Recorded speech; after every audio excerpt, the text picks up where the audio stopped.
ញញឹមព្រះពុទ្ធអានន្តសួរញញឹមគប់គួរតាមធម្មតាញញឹមវឹកហាត់កាត់ទោសាញញឹមស្នេហាមិនបាច់ហាត់ចម្រើនពរញញឹមពុទ្ធបរិស័ទទាំងអស់គ្នាក្នុងរដូវបុណ្យភ្ជុំបិណ្ឌនេះអាត្មាភាពមានកំណាប់មួយចែកជូនទៅដល់ញាតិញោមទាំងអស់គ្នាដែលមានចំណងជើងថាញញឹម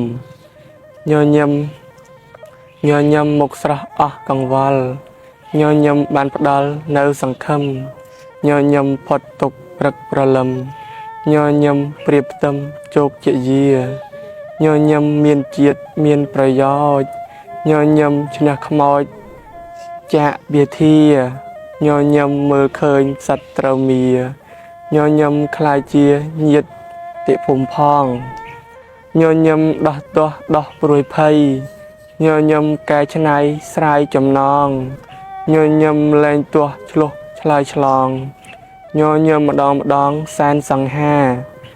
ញញឹមសាងសុខសាងមិត្តភក្តិញញឹមសាងប្រាក់សាងស្នេហាញញឹមជាតិយើងស្រស់ភ្លឺថ្លាញញឹមហៅថាពូជបាយយ័នញញឹមលៀបយោសុខសរសើរ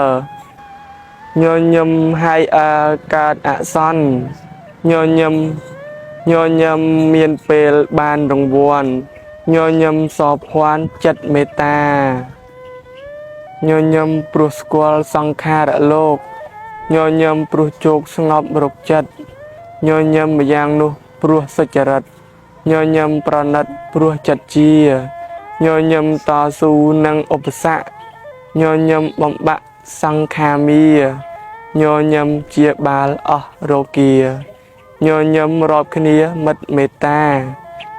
ញញឹមព្រះពុទ្ធអានន្តសួរ